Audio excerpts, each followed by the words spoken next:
Howdy guys, Havoc here, bringing you the NHL 13 player overalls for all 30 teams in the NHL. Hey guys, what's up? And if you look on the screen right now, you will see each team cycle through. They're about 12 seconds each. So if you want, pause the video, look at it. If not, you can just look through them all. It's relatively pacey, but not so much. But in the foreground, I guess, if you want to call it that, me and Havoc will be having a discussion on some of the players and what we think about their overalls. I'm going to start off with my position. I honestly think I've been thinking about this all day that EA got it right. Well, not technically EA. They hire a professional scout to do it, and he gives them the things. I think he got it right on all of them. A couple are different, but most of them they seem right because they're gone. They're not gone by last season. They're over almost their whole career, or just a couple seasons, not the whole career because of people having longer and or shorter, but the last few years, and they all seem to make sense. Just basically just our opinions on all the players here. Well, the couple that we figure that they may have some small mess ups or just a couple of minor mishaps or whatever you want to call them there. And basically, we just picked out a couple guys, and these are those guys. You can go first because I've actually kind of changed my mind on a lot of them.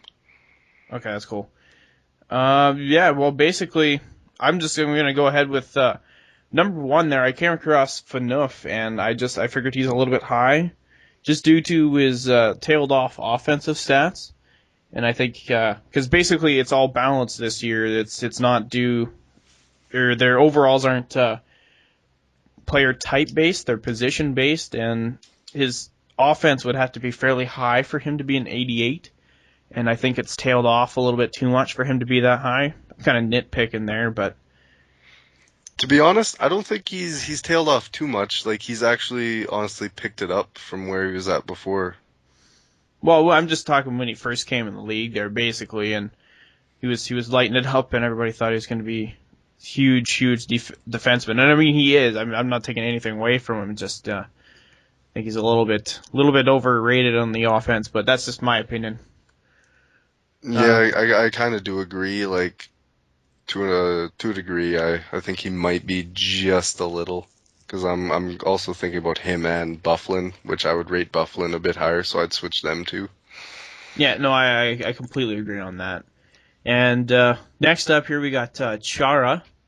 And I don't really have anything to say here except for just EA seems to think he's like the Hulk or something, and just just the greatest man to ever grace the earth or grace the ice. Sorry, and I Was know. Go ahead. Well, hopefully he's just not as fast as he was last time because when you got that guy of a tall of a guy coming at you like that, and you just couldn't outrun him at all. So hopefully with the new speed thing, it's just gonna work a lot better, and he won't be the overpowered piece that he was in NHL 12.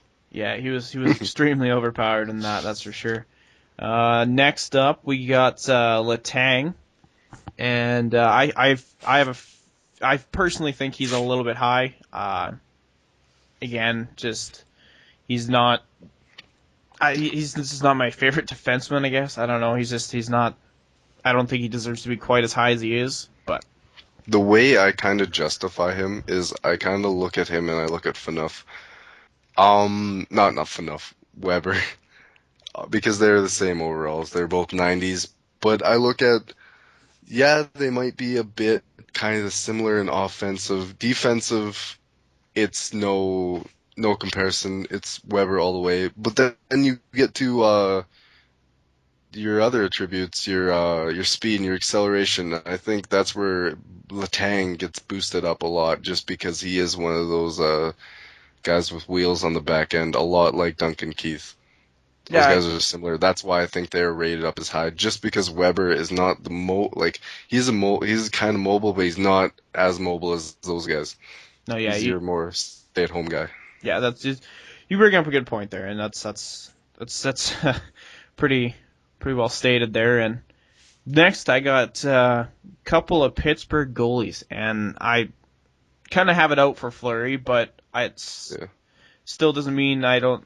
I think he's a little high, and I think Vokun is a little high, and I think Fleury is overrated just due to the fact that he's on a team that can win him games without him having to stand on his head. Yeah, no, I actually 100% agree. I dislike Flower. I don't really like him. Yeah, and then I got Miller.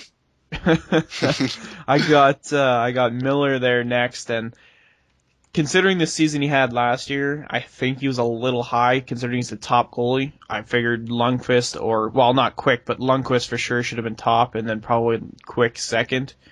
And because it's not just Quick, it wasn't just a breakout year this year. It was definitely it was going to be happening here, and a lot of people seen it coming. He was putting up really good numbers, and just he had the rest of the team actually started scoring him some goals, so that's why he was so much more noticed this year. What's up, guys? Sorry about the audio cutting out or dimming down there. We actually went on to talk for about 40 minutes after this about hockey and about these ratings and about everything. We did not plan that. We only planned to talk for the 6 minutes, so we did go a little bit over. But if you show this video some love and you show some good feedback that you do want to listen to the last 40 minutes, we will upload it gladly to you guys. So if you want to see more, let us know. We'll give it to you. We can make it a series. Real Talk, NHL Edition. Here we go. I don't know why I said that. So don't forget to rate, comment, and subscribe. My name is Spec. His name was Havoc. We don't have an outro, so here's some pancakes.